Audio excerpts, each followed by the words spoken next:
这里进来后，你就会感觉到整个很冷很冷的那种感觉。这里呢，用了超过3700位已故修士的骸骨做成了各种的装饰，整个墙面和天花板都是用骨盆跟脊椎组成的图案。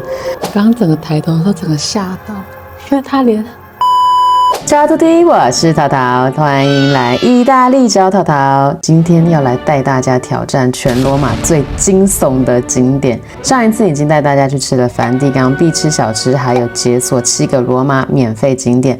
还没有看过的朋友呢，记得点上方小卡片哦。这座号称是罗马最恐怖的地下墓穴，心脏不够强的朋友，拜托请你坚持看下去。地下墓穴里面有3700位修士的骸骨，还有各种毛骨悚然的设计，真的是超乎了恐怖电影的想象。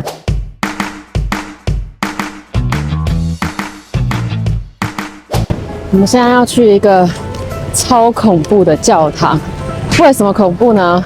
因为它全部都是用人骨做的，人骨教堂，名副其实的人骨教堂。敢不敢来挑战？这条街呢 ，Mr. 意大利说是 Via della Dolce Vita， 就是 Via Veneto， 那但是他们意大利人俗称是 Via della Dolce Vita， 因为当年所有的好莱坞明星、意大利的明星都来这条街，比如说用餐啊，或是聚会啊之类的。然后很多电影的经典场面也都在这边。不过在进入惊悚模式之前，我们先来暖身一下。如果你对电影有兴趣，或者脑海中对罗马是一种很浪漫的想象呢，那你绝对不能错过这条街。这里呢，在60年代可是国际影坛的焦点，甚至因为电影《甜蜜生活》La Dolce Vita 成为全世界梦寐以求的打卡景点。走在这里，你会发现有满满的电影氛围。从那些精品店到经典的咖啡厅，随便选一间坐下来喝咖啡，就仿佛真的是你就是电影的主角。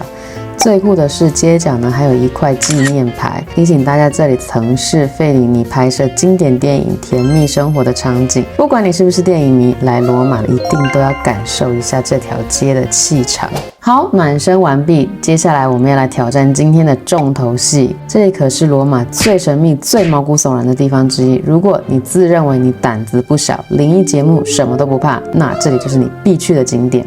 这座教堂在17世纪就开始存在哦，当时是教宗乌尔班8世的弟弟他发起建造的。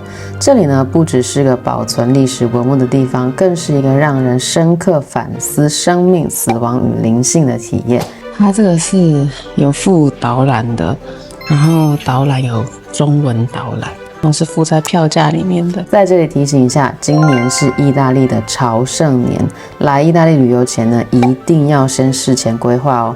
罗马3日游的旅游攻略，还没有看过的朋友也记得点上方小卡片哦。2012年这里成立了博物馆，目的就是把卡布奇尼修士的历史、艺术和文化保存下来，还能让大家更了解这个修道院的精神。走进博物馆，里面总共有8个展厅，展示了许多珍贵的画作、雕塑和修士日常的日用品，展示了卡布奇尼修士的简朴生活对社会的贡献以及浓厚的灵性生活。最有名的呢，还有卡拉巴佐的《冥想中的圣方济》这一幅画呢，真的非常有名，一定要来看哦。透过这些展品，你可以感受到修士们简朴的生活态度，以及他们制作的圣物的手工技艺，真的非常的有意义。不过最特别的当然就是后半段的重头戏啦，就是地下墓穴人骨教堂。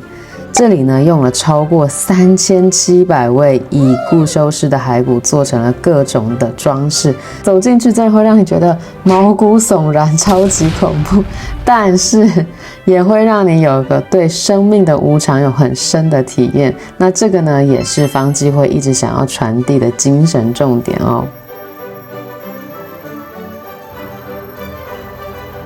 骨骸教堂呢，它里面分成6个展厅，每个展厅的骨骸设计都非常的有故事，让你越看越震撼，越看越恐怖。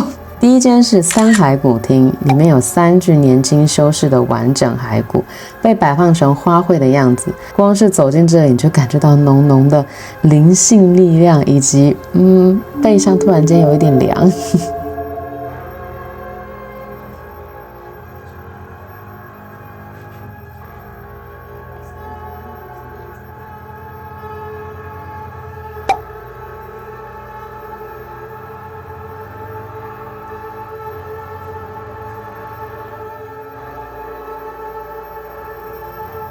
跟你们说啊，这里面很冷，就是一进来以后，你就会感觉到整个很冷很冷的那种感觉，但是还蛮祥和，不会很恐怖啦。但它全部的装饰全部都是人骨。这个展间呢，很特别。说特别嘛，它整个就是把骨骸排成各种几何的图样，有像是拱门啊、柱子啊，真的是那种毛骨悚然的艺术美感。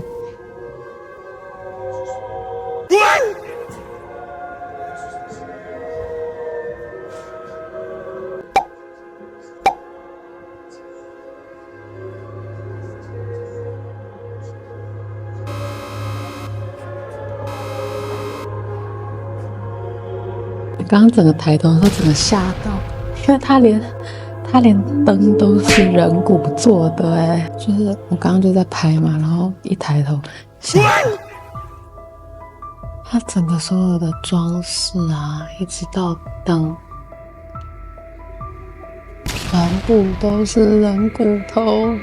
接下来是骨盆厅，没错，你没有听错，这里就是骨盆，整个墙面和天花板都是用骨盆跟脊椎组成的图案，真的，超恐怖。看着有点恐怖哎，还蛮毛的。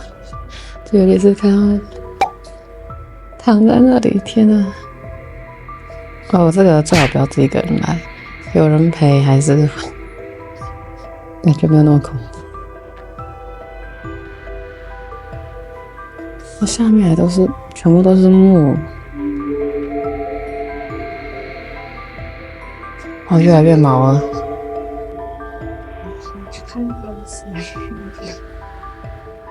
一开始我在第一个房间的时候，感觉没有那么恐怖，也没有那么毛，就越走进去，我的感觉越毛。再来就是骷髅厅，它象征的就是时间的流逝跟生命的短暂。我走到这里，我总觉得我的生命确实有点短暂，我已经感觉快折寿了。走到中间的时候，这里有一个圣母玛利亚的画像，感觉是让你缓和一下，要不然越走真的感觉越恐怖。我刚刚走第3个房间的时候，是感觉觉得很毛很毛。这个中间可以大家来这里休息一下，缓和一下情绪。我们现在已经在最后一个房间了，这是最后一个房间，跟花板一样，全部所见的东西全部都是人骨。其实如果你是以艺术角度来看的话，它这人骨这个排列弄出来是真的还蛮漂亮，很有艺术感。但是你只要想到是人骨，我就觉得有点恐怖。主要是因为它这里面又很冷，然后又全部都是人骨，自己一个人来的时候真的觉得蛮恐怖的。但你看它这里的排列组合这样摆下来，如果不去看，我就讲说它是人骨的话，其实真的很漂亮。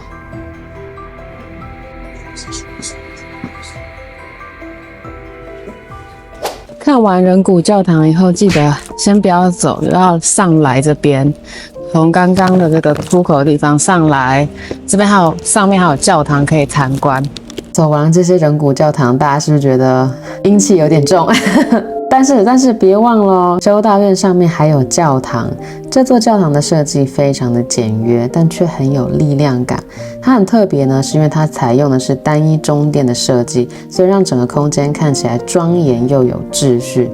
教堂里面呢有一个墓碑，这个写的是拉丁文，这里躺着的只是尘土、灰烬和虚无，表达了生命短暂的深刻反思。不过呢，这也都是修士们灵性生活的核心精神啊。走出人骨教堂，心情真的很复杂。那些由3700多位修士骸骨装饰出来的图案，虽然很震撼，但是更像一面镜子，让人反思生命的意义跟无常。每一根骨头跟每个骷髅，都曾经属于一个有血有肉、有梦想、有故事的人，而如今他们的骨骸却却成了提醒我们珍惜当下的无声语言。人生真的非常的短暂，谁也不知道明天会发生什么，所以我觉得我们应该更用心的活在当下，更珍惜身边的人，不要吝啬对家人朋友的爱，也不要把重要的事情都留到有空再说。毕竟当我们回头看的时候，留下的回忆跟感情才是真正的永恒。或许这也是为什么修士们会选择用这样的方式来纪念生命，提醒我们活得更有意义。与其害怕死亡，不如勇敢的去爱，去做自己想做的事情，让我们的生命也能像那一座座骨骸装饰般留下属于自己独特的印记。怎么样，今天的行程像不像是坐云霄飞车一样，从浪漫的电影大街直接冲到惊悚的人骨修道院？不管你是电影迷还是灵异控，这里都值得你来一下哦。如果你有胆量的朋友呢，你一定要来挑战人骨教堂哦。好，那如果你喜欢淘淘的影片的话，记得按赞、订阅并开启小铃铛。淘淘带你看更多的台艺大不同。Ciao, a presto!